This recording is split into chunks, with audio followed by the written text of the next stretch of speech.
Welcome to Say More from Boston Globe Opinion. I'm Shirley Leung. Nate Silver became a national sensation practically overnight. In 2008, he predicted the winner of 49 out of 50 states for president. A very good prediction. His website, 538, became the spot to interpret polls and other political data. He has since left 538 and has a Substack, Silver Bulletin, where he still crunches poll data.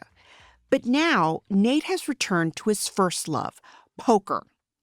It turns out there are similarities between gambling and politics. It all comes down to math. Nate's new book is all about the people who take risks and why. It's called On the Edge, The Art of Risking Everything. Nate, welcome to Say More. Thank you so much. So we're going to get into politics soon, but first, I want to know a little bit about you and poker. So most people, of course, know you because of your election predictions, but you actually left 538. So what's the connection between poker and election forecasting? So there's actually a direct connection in my case where the poker part comes first. I took a consulting job out of college, what I would classify as a fairly dry and boring consulting job. I had a buddy there who wanted to start a poker game. I played a little bit in college, but I wanted to study. I'm competitive. So I started playing poker online, at first for free, the fake money games at Yahoo. Poker is a game meant to be played for money, where you actually have something at risk and you're putting something real at stake. So play money poker doesn't really work. And there was some offer from some dodgy offshore site, and they gave me $25 free, and I lost that. And I'm like, well, screw it. I'm going to deposit $100 real and try to play. And somehow ran that up and started making more money from poker than I was at my consulting job. Oh, wow. I quit the consulting job to play poker and write about baseball. That was in 2004. And then 2.5 years later, the outgoing U.S. Congress in 2006 passed a law that basically banned internet poker. Technically not, but cut off payment processing. So therefore, my livelihood was kind of destroyed. And naturally, I became much more interested in politics. I wanted the people who passed the law, in this case, Republicans, to be voted out of office. And in fact, they were. Democrats had a good midterm in 2006. Poker, not the major cause of that, to be sure. And then being involved in politics, being a, 29-year-old kid, I'll call myself now, in Chicago in 2008 when Barack Obama was running for president. He went to my alma mater, or taught at my alma mater, University of Chicago. Got kind of swept up in the moment, and this moment of the moneyballization of everything. People loved big data and they loved being quantitative. And so it was kind of in the right place at a right time where politics got really interesting and really exciting. And there was an appetite for data and I needed a job. So one thing led to another and I started 538. All right, so take us back to 2008 and that election. What drew you to focus in on that election? What happened was I started blogging anonymously at a blog called Daily Kos or Daily Kos under the pseudonym Poblano. I liked Mexican food.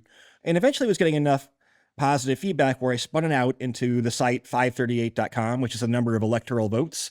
And it just kind of blew up a little bit. It was my first experience with things going viral on the internet. I started to get some mainstream media attention, decided I should probably actually use my own name. It was a little bit weird to name myself after a chili pepper. And then I felt like out of all the elections that I've run a forecast for, 2008 was the easiest. By the end of the campaign, Obama had this huge lead in the shadow of a president with a 29% approval rating and the worst recession since the Great Depression, and a very strong candidate in Obama. There were people now that didn't believe the polls. They couldn't believe that a black man would be elected in the United States, or they thought the polls were skewed somehow. But Obama won, obviously, in a landslide. The polls were extremely accurate, and so that launched me on a, lucky upward trajectory, I'd say. So let's talk more about 2024. So Kamala Harris has jumped into the race. I think your latest polling shows that she has a tiny lead at the moment. Talk a little bit of what you're seeing in the numbers.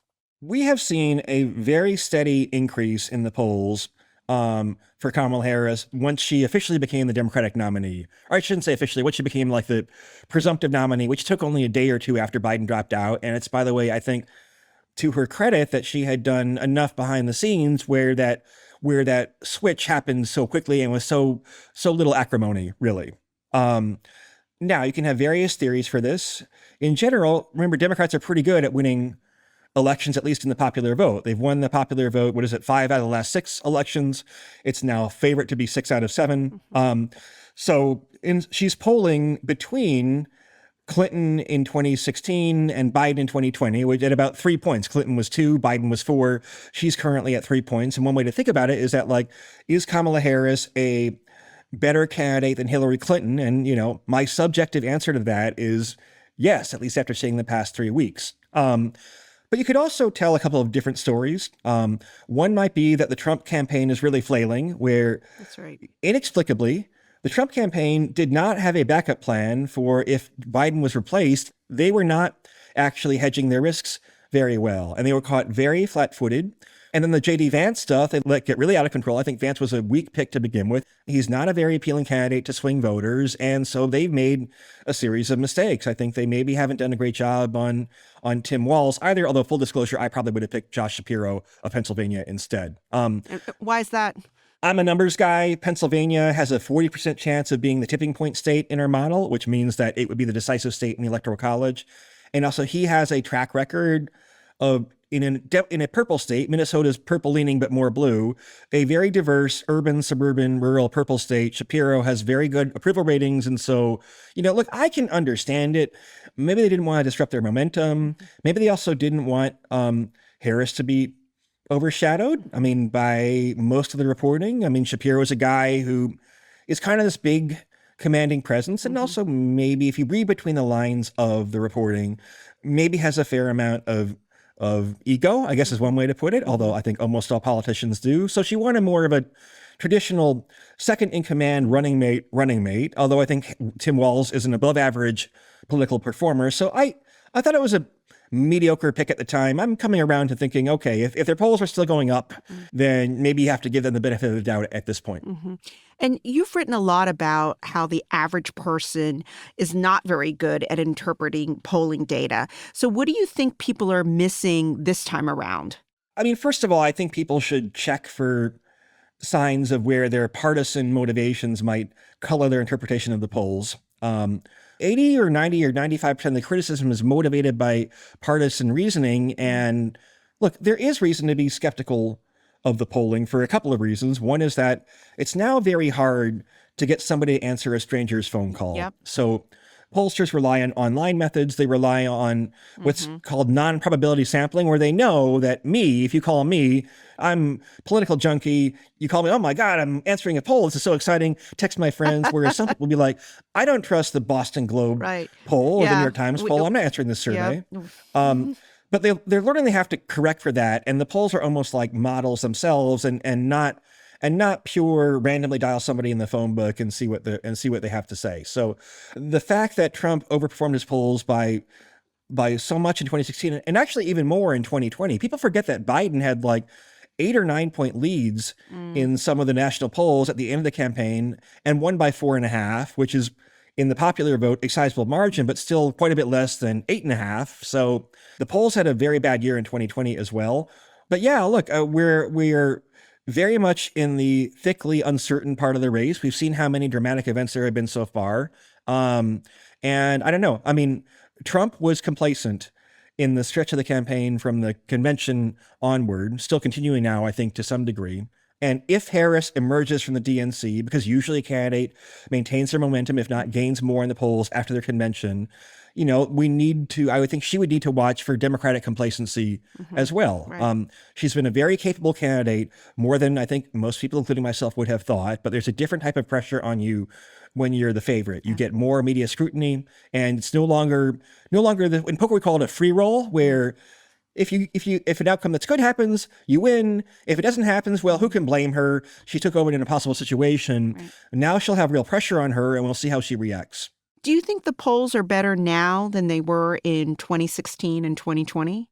I don't know. Our model assumes not necessarily. In fact, our model is trained or calibrated based on data going back all the way to 1936. So that includes the Dewey defeats Truman election, where the polls were off by 9 points. So no, people should be very prepared for the probability of a polling error. If Pennsylvania, Wisconsin, Michigan, Georgia is probably the next most important state after that. are polling, Harris +2 on election day, that's not quite a toss-up election. Harris is favored, but a very close election where it could go either way.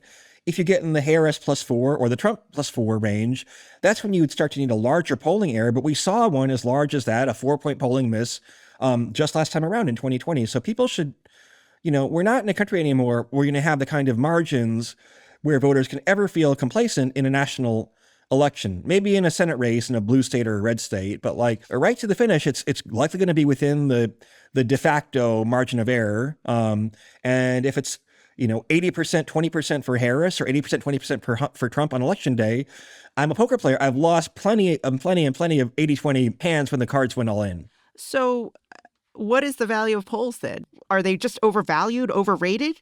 Maybe we shouldn't be paying attention to them at all.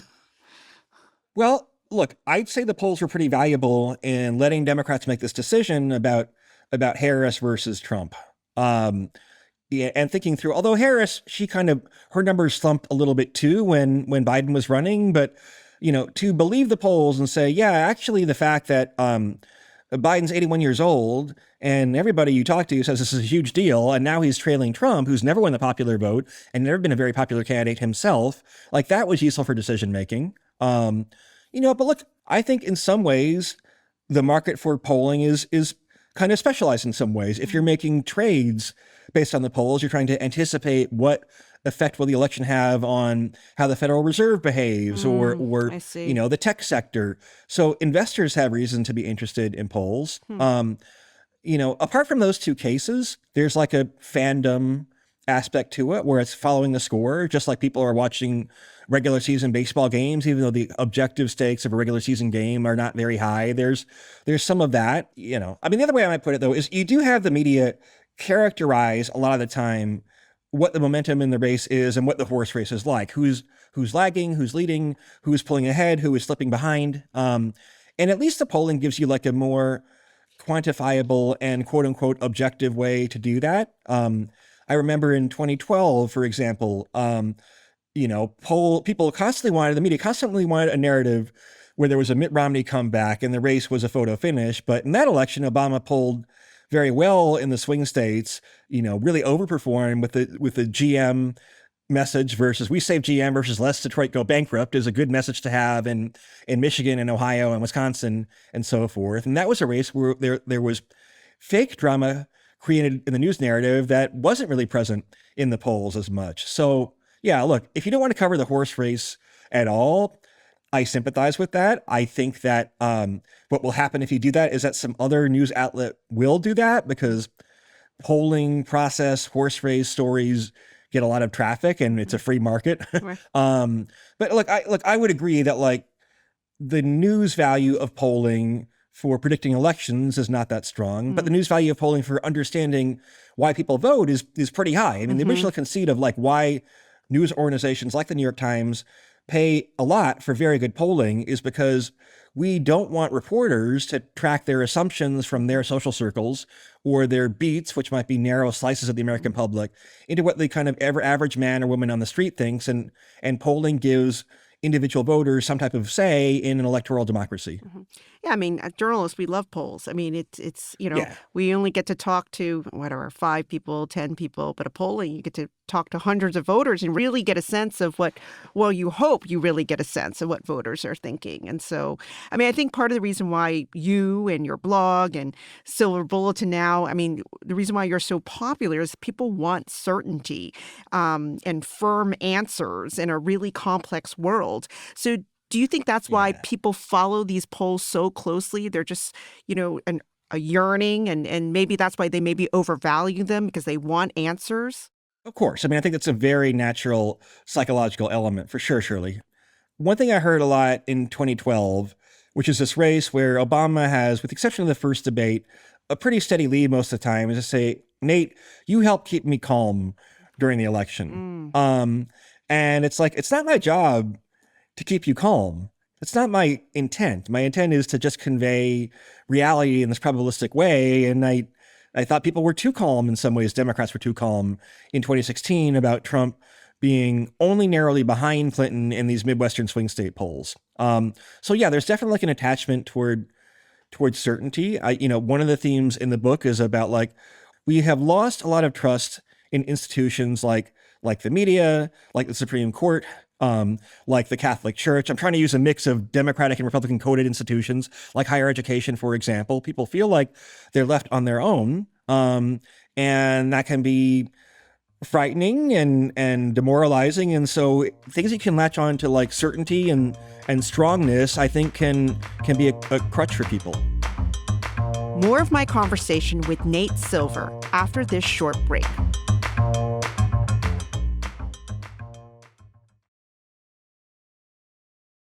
All right, I want to talk about your book. If you think about it, politics and poker are both games of risk. And your new book focuses on people who like to make money by taking risks. And you call this community the River. So tell me about this group. So I have a very geographic brain. Like I remember like places really well and like I have a good sense of direction. So it made sense to have like a geographic metaphor for the type of people I found in the book. And they are the people that you're talking about, Shirley. They're people who like to take risk, who like to figuratively or literally gamble, who are also really analytics driven. They are mostly people who are of the Moneyball generation of quants and want to use it to take risks and compete. And this has certain other behavioral traits associated with it. Like a big one, for example, is contrarianism. In venture capital, you're trying to pick winners from people who have ideas that are not working in the market currently, people who have new ideas that are going to take 10 years to develop, that might be very expensive to invest in. So that contrarian streak can also have effects on the personality type that we see. And we've seen more of a battle between the River and the other community of elites that I call the Village, which is more the liberal establishment. So it's Harvard University and the New York Times and, the government, when a Democrat is in office at least. And the Village is, highly competent about some things. It's kind of the expert class, but also can be partisan, can be risk averse and neurotic, and can also be very concerned about social status. I mean, it's, I think, worn off now, but for a while you had this bout of attempts to cancel people or debates about attempts to cancel people where, it's based on consensus and community. And that means that your social standing is more important than in the River, where you can be a weird outsider, a weirdo, and it's kind of almost looked at as an attribute. Let's go back to the River. And so who are some of the best known members of the River? Elon Musk is certainly a member of the River. He is more impulsive than we as a Riverian I would want him to be. I wish he were a little bit more analytical and a little bit more calculating about, what he says on Twitter, for example, but he's one of the most admired people in the River, so you can't exclude him. Someone like Sam Altman, who's the head of OpenAI, very much when I talked to Sam Altman, Sam A, not SBF, said, yeah, I think AI poses huge risks, maybe even existential risk, where if it's misaligned to human interest, having a superhuman intelligence, if we get that far, I'm a little skeptical, could be very detrimental, but the rewards outweigh the risks, which is the quintessential River mindset. Sam Bankman-Fried is somebody who has to be owned by the River. Made a lot of miscalculations, so he's like a bad poker player that people mistook for being a boy genius, basically. But still, his mindset fits into that group, and so the River has to own him. I mean, if in the first half of the book there are all these kind of like, nice profiles of like poker players who are actually interesting and well-rounded people who have overcome things, and these scrappy sports bettors who are trying to beat these big corporate casinos and things like that, and they're kind of like the scrappy underdogs, but like Silicon Valley is not the underdog. They're the biggest like overdogs in the world, and so that's the interesting kind of turnabout that you have and you get from the first half to the second half of the book. So this book is framed as a guided tour of the River for people like me, non-River people, normal people. So why did you write this book?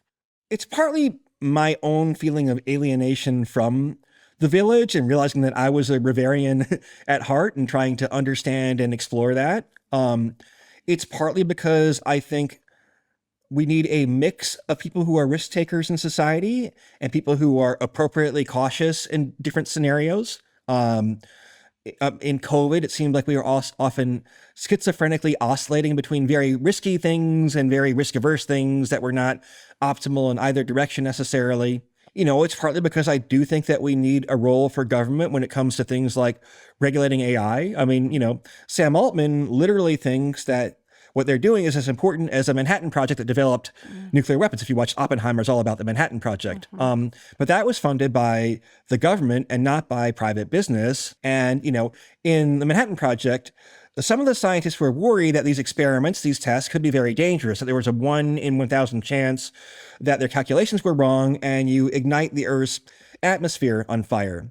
That's a lot of risk to kind of take into human hands. At the very least, in that case, it was funded by a democratically elected U.S. government and was in a situation where we were worried about the Nazis or Japan developing the bomb itself. So I think understandable. However, AI, I mean, I don't know if anyone should have the risk to potentially press a button to train a large language model that could cause a catastrophe for human beings. I mean, I think we need smarter regulators who understand the mentality behind these people and understand that AI has potential, but also understand that, like, you can't necessarily take everything they say at face value either.